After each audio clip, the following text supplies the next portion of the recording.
Bonjour à tous, ici c'est MathDev. Dans ce cours, nous allons voir principalement un framework Bootstrap, qui est un framework front-end, donc qui est surtout pour le CSS et le JavaScript. Alors, d'abord, qu'est-ce qu'un framework? Un framework, c'est un outil de travail qui permet en fait de gagner du temps et de faciliter les choses. C'est-à-dire, alors, de quelle manière Bootstrap fonctionne? Donc, vous savez, par exemple, quand vous avez un texte HTML, si vous voulez lui ajouter un style CSS, par exemple, admettons que vous voulez faire une navbar, vous devez la sélectionner et taper tout un code. Maintenant, ce qu'il faut savoir, c'est que justement Bootstrap, c'est du code qui est déjà fait. Ce qui fait que vous n'aurez pas besoin de retaper tout le code. Vous n'avez juste à importer le fichier qui contient le code et ensuite, ce qui se passe, c'est que dans un CSS, il faut donc mettre des classes. Là, en fait, eux ont déjà mis des noms de classes. Et vous avez juste en fait à rajouter, donc je sais pas, alors on va prendre un exemple pour faire une navbar. Vous, vous avez juste à rajouter en fait le nom de la classe qu'ils utilisent. Alors bien sûr, vous allez me dire, mais comment on fait pour savoir le nom de la classe? Et bien là, c'est très simple, il faut se rendre en fait sur leur documentation. Donc Bootstrap, documentation. Et alors, tout d'abord déjà, il va falloir installer Bootstrap. Donc déjà, voici le site. Il faut aller sur getbootstrap.com. Et alors, il y a toujours plusieurs moyens d'installer Bootstrap. La première, c'est en utilisant un CDN, c'est ce qu'on va faire là. Alors, il y en a deux, il y a celui pour le CSS et celui pour le JavaScript. Et sinon, on peut, la meilleure méthode, alors pour la démonstration, c'est-à-dire là, comme je fais une vidéo, je vais utiliser les CDN. Maintenant, comme d'habitude, je ne vous recommande pas d'utiliser des CDN dans votre projet, car si eux ils changent, votre site ne risque de plus fonctionner. Donc moi, ce que je vous recommande, c'est de télécharger le fichier et ensuite de l'installer dans votre projet. Donc prenons un exemple concret. Moi, donc ça c'est mon projet. Admettons que je veuille installer Bootstrap. Moi, je l'ai déjà sur mon PC. Donc j'ai juste à faire ça. Alors je sélectionne. L'idéal c'est de prendre toujours la version minifiée. Ça vous fera gagner de la mémoire, de l'espace et donc ça augmentera les performances de votre site. Donc par exemple pour le Bootstrap CSS, vous le prenez, vous le faites glisser. Et pareil pour le JS. Il faut que j'aille dans le JS. Et là pareil. Voilà, min.js. Et alors justement, vous voyez, alors qu'est-ce que vous avez? Ben, c'est tout du code JavaScript là parce que c'est le JS. Et comme je vous l'avais expliqué, minifié, c'est-à-dire tout attaché. Il n'y a pas les retours à la ligne, l'indentation, les espaces, etc. Maintenant que c'est installé, alors bien sûr, comme d'habitude, hein, ne laissez pas vos fichiers comme ça. Là, pour la vidéo, on va faire comme ça. Mais sinon, mettez toujours des répertoires CSS, JS. D'ailleurs, si je vais peut-être faire ça quand même pour que je m'en sorte mieux moi. CSS, je vais mettre le bootstrap CSS dedans et je vais faire un terminal.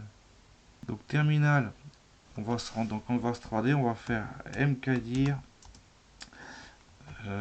Donc on avait dit JS. Voilà. On va mettre ça dedans déjà. Donc là-dessus, il va falloir qu'on rectifie et qu'on fasse slash js main.js. Ok. Voilà, donc on y pense. Voilà, ça sera plus simple. Voilà, comme ça, on y voit plus clair. On a notre dossier CSS et notre dossier JS. Très bien. Donc, maintenant qu'on a ça, ce qui est très important, c'est qu'il va de nouveau, comme d'habitude, falloir mettre les liens. Et donc, on va tout de suite le faire. Alors, on va mettre bootstrap link. Et donc, link href. Alors, donc, on a dit css bootstrap.min.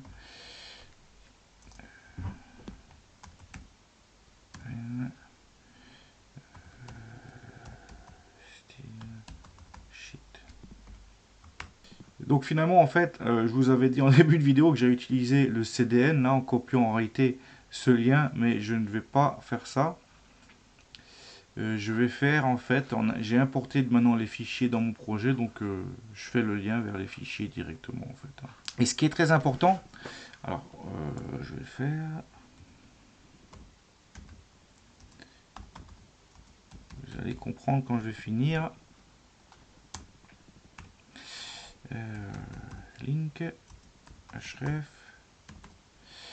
Et on peut supposer que... alors, on va en créer un exprès pour... on va faire style.css. Voilà. Alors, il n'y a rien dedans, mais ça, c'est pas grave.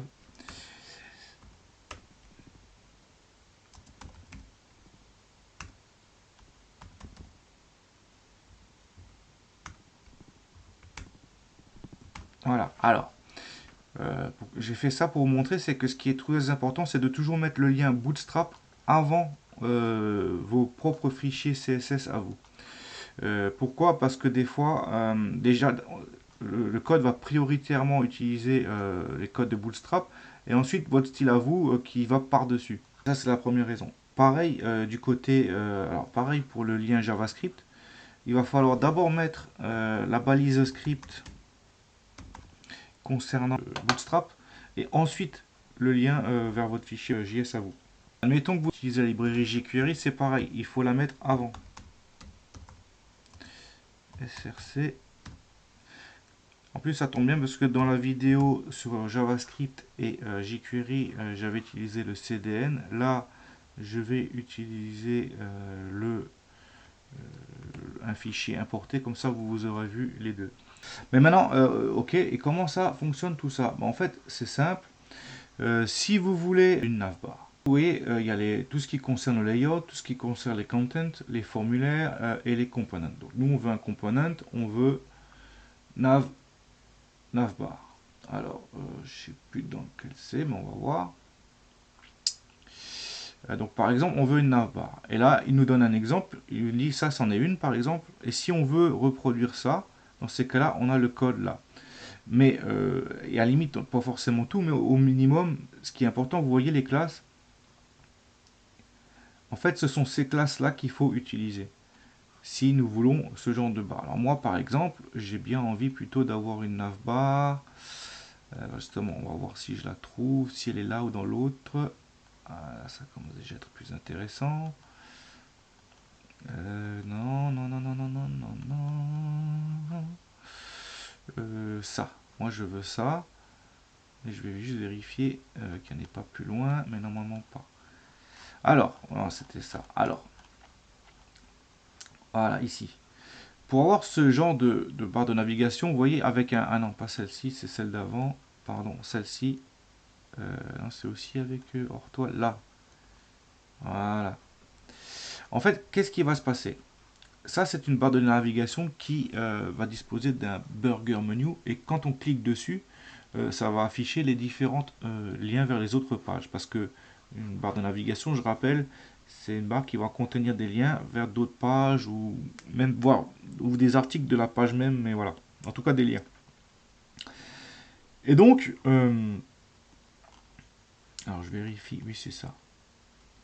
Et donc en fait, si on veut ce genre de barre, bah, il faut copier. Alors, on va le faire.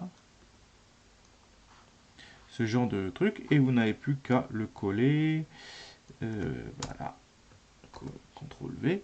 Déjà, on va faire CTRL S pour sauvegarder. On va Open pour voir à quoi ça ressemble. Que le script est fait, quand on clique, voilà. Donc là, vous avez vraiment du coup un aperçu de comment faire une navbar très rapidement. Vous avez vu, c'était extrêmement rapide. Je me suis dit, je veux une navbar. Je suis allé sur le site Bootstrap. Je suis allé dans barre de navigation. J'ai regardé les différentes barres de navigation. J'ai dit, celle-là, elle me plaît. Hop. J'ai copié le code. J'ai collé là. Et du coup, ça me fait une barre de navigation. Et j'ai tout de suite eu une barre de navigation. Alors bien sûr, il faut la remplir. Hein. C'est-à-dire que maintenant, il va falloir mettre nos liens. Mais ça, c'est vraiment pas un souci. On a déjà au moins l'infrastructure. Alors là, dans ce cas de figure, justement, là j'ai copié directement tout le code. Mais admettons que j'avais eu, si moi je l'avais déjà créé, le code, et que j'avais juste eu besoin des classes, à ce moment-là, j'aurais juste, voilà, j'aurais juste copié les classes, là, celles qui m'intéressent. D'ailleurs, bah, je vais vous montrer quelque chose, parce que je vois que là c'est en dark, et moi je veux pas en dark. Alors, justement, on va voir ça. Par exemple, pour les couleurs, il faut savoir qu'en Bootstrap, ils ont des noms dark, donc c'est en noir. Et maintenant, alors pour savoir ça, on va dans Colors. Voilà. Et donc, vous voyez, en fait, donc ça c'est pour le texte, mais après, ils utilisent toujours les mêmes. Et donc, par exemple, on voit que Danger, ça correspond au rouge, Success, ça correspond au vert, Primary, ça correspond au bleu. Et moi, par exemple, je vois que j'aime bien le gris comme ça, donc je vais copier le secondary. Alors background, pourquoi? Ah oui, parce que avant c'était du texte, donc ça commençait par texte. Là, ça commence par BG, parce que c'est l'arrière-plan. Et ensuite, vous voyez, vous avez les différentes couleurs avec le nom de la classe qui correspond. Et donc, vous voyez que cette classe BG Secondary correspond en fait à cette couleur. Et donc, vous voyez, vous les avez la liste. Alors, pour vous montrer, on va faire un BG Success, par exemple. Alors, on va faire Success. Et voilà. Et donc, il est en vert. Pareil, j'aurais pu le mettre ici aussi.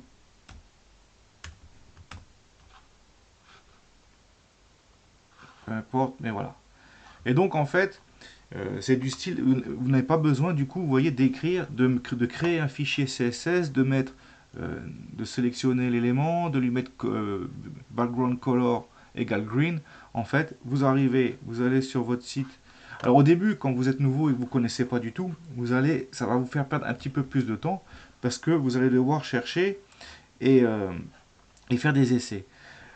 Par contre, une fois que vous avez l'habitude d'utiliser, c'est comme tout, hein, une fois que vous avez l'habitude d'utiliser, au bout d'un moment, vous allez commencer à connaître plus ou moins par cœur. Après, il y en a qui sont faciles. Danger, c'est rouge. Warning, c'est orange. Voilà. Success. Après, il faut penser, faut toujours s'imaginer. Ça, c'est les trois codes couleurs qui sont utilisés régulièrement. Après, pour les autres couleurs, c'est un peu plus subtil. Euh, mais voilà. Ah oui, il y a black et dark. Oui, c'est pas pareil. Ok. Mais voilà, tout ça pour dire que au bout d'un moment, vous commencerez à avoir l'habitude et quand vous connaîtrez plus ou moins le nom des classes par cœur, vous allez gagner un temps précieux parce que quand vous créerez votre fichier HTML, vous mettrez directement le nom des classes qu'il vous faut. Et comme dit, même si vous ne les connaissez pas par cœur, vous allez sur le site, vous recherchez, bam, vous trouvez, vous copiez, vous collez et ça va vous faire gagner un temps précieux pour le style, à la fois le style et les fonctionnalités. Vous avez vu, je vais le répéter, mais pour notre site, là, c'est à la fois du style et une fonctionnalité, le fait que quand on clique dessus, tous nos liens apparaîtront. On va faire un bouton. Et pareil, donc vous voyez, vous êtes en train de taper, vous faites classe. Tac, moi par exemple, je connais par cœur le nom de la classe. Pour les boutons, c'est facile, c'est toujours BTN. Alors là, c'est uniquement pour avoir la forme BTN. Maintenant, si je veux rajouter une couleur à ce bouton, étant donné que je connais les couleurs que moi je veux, par exemple là je veux la Success. Alors, voyez, j'ai tout de suite tapé BTN pour la forme, BTN pour la couleur d'arrière-plan, type button, HT par exemple. Ah, il va falloir que je fasse un petit BR, très bien, et que je mette ça en, je vais remettre ça en secondary. Là aussi. Voilà. Et là, je vais quand même. Alors, vous voyez, il nous a créé un bouton. Maintenant, on a tout de suite un style. Vous avez vu que par défaut, normalement, un bouton, si je vais en créer un exprès au-dessus, quand on crée un bouton,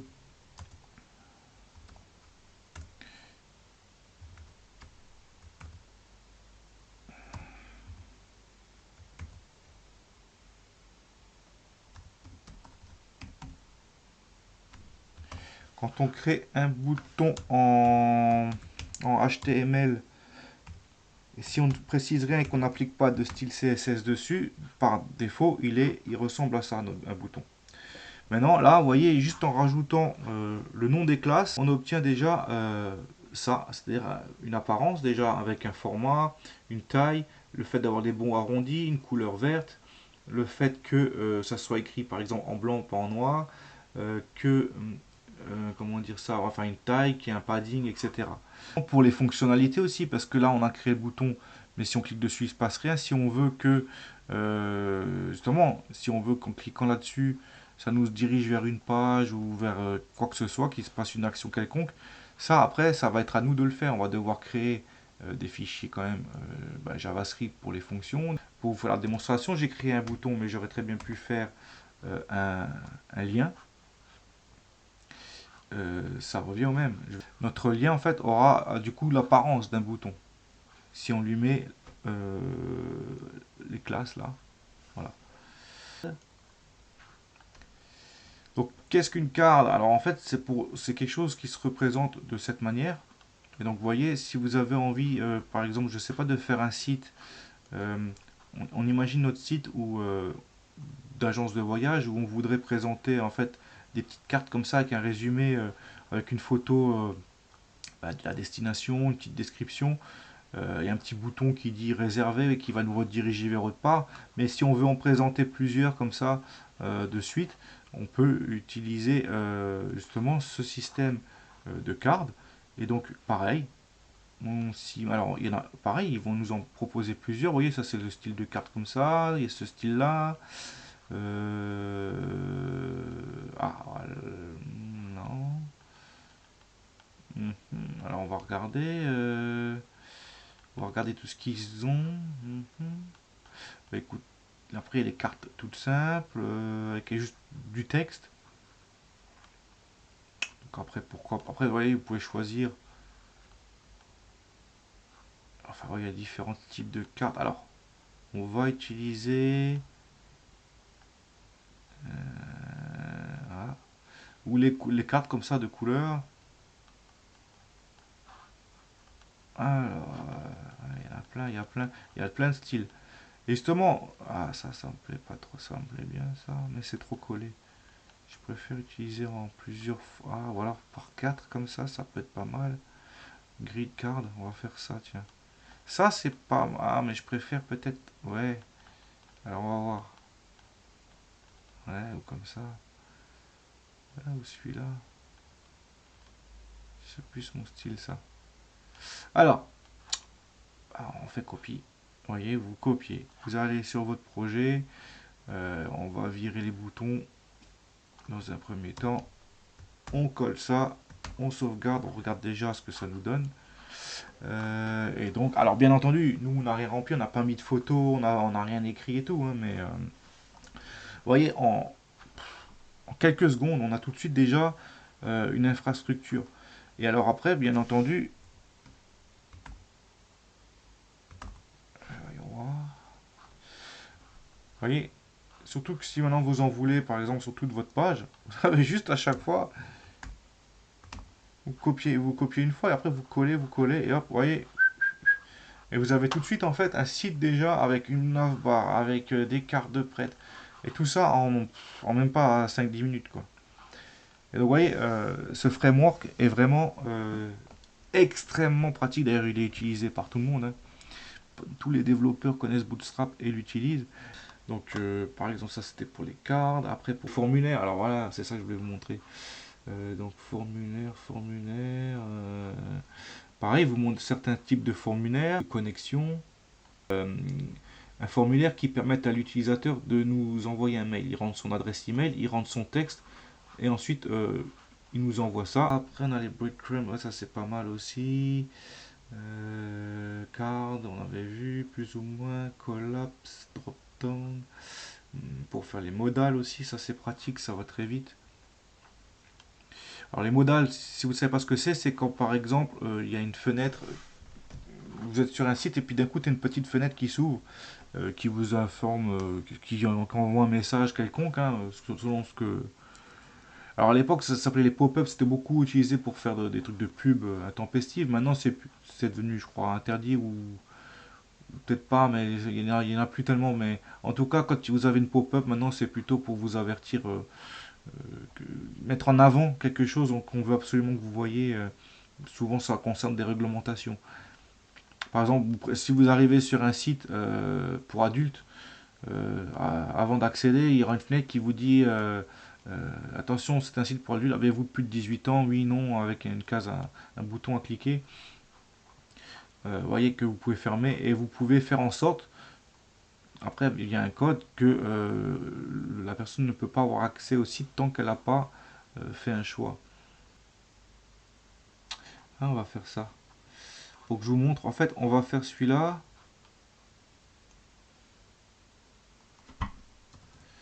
C'est pour la démo. Voilà. Et maintenant, on a un bouton et quand on va cliquer dessus, ça va nous ouvrir cette modale. Voilà, vous voyez, c'est ça une modale. Et là, on peut fermer. Là, à l'intérieur, bien sûr, pareil, on n'a rien écrit, mais on aurait pu écrire quelque chose. Là, on aurait pu mettre un titre. Hop, close. Et alors, justement, et en fait, voilà, ils nous mettent un truc de base, mais après, bien entendu, c'est à nous de modifier. Donc là, par exemple, c'est où modal titre. Voilà, là, on pourrait dire, je sais pas moi, attention. Attention.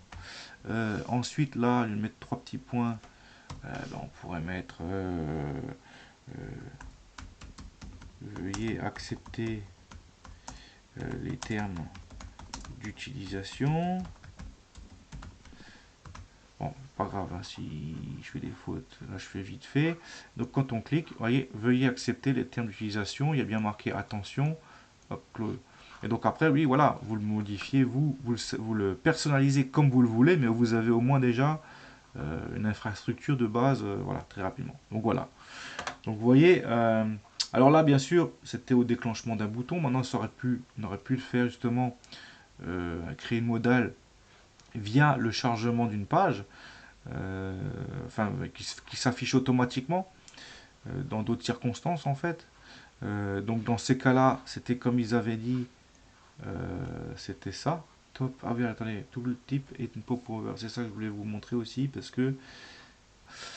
qu'en fait, il faut savoir que justement Bootstrap utilise. Alors attendez, utilise les tooltips et popowers pour en fait, c'est-à-dire ce sont des librairies aussi à part qui contiennent des codes, des trucs, et souvent les fonctionnalités de Bootstrap utilisent en fait ceci. Et donc vous devez dans certains cas aussi l'installer et donc quand je dis l'installer, c'est-à-dire par un CDN ou par un fichier pareil et mettre une alors là pour le coup ça sera pour du JS, enfin des liens qui seront sur la fin, là, à la fin du body là. Et il faudra les mettre avant le Bootstrap. Autrement dit, ici, entre le jQuery et le Bootstrap. Vous ferez pareil une balise script avec le lien qui va vers popowers et tooltip. Alors il y a énormément de choses avec Bootstrap. Alors dans ce cours, dans cette vidéo précise, je ne vais pas tout aborder. C'était vraiment un truc vite fait pour vous expliquer en gros ce qu'est Bootstrap, autrement dit un framework front-end, donc pour le CSS et le JavaScript, vous montrer le site comment il fonctionne, que en recherchant en fonction de ce que vous voulez, là vous cliquez et ça vous donne après en fait les classes. Donc vous voyez à chaque fois quand ça commence par un point, c'est que c'est une classe. Ah oui, par exemple les dimensions, vous voyez SM c'est small, MD c'est medium, LG ça veut dire large, XL extra large et ainsi de suite. Container fluide, alors ça c'est quand on veut fixer une taille par exemple précise, et fluide c'est quand ça va s'adapter par rapport à la taille de l'écran en fait. Ça va toujours prendre 100% de l'écran, autrement dit, si vous rétrécissez la page, c'est toujours pour le côté responsive. Voilà, c'est tout pour cette vidéo. Comme dit, je ferai d'autres vidéos qui rentreront beaucoup plus dans les détails plus tard, donc abonnez-vous pour ne pas les rater. Allez, n'oubliez pas de vous abonner, de liker, de commenter. Et je vous dis à bientôt pour le prochain cours. D'ailleurs, dans le prochain cours, la prochaine vidéo, nous allons aborder GitHub. C'est un moyen de versionner les sites et d'avoir des sauvegardes. Et aussi, ça servira à faciliter le déploiement du site. Donc voilà, c'est tout pour cette vidéo.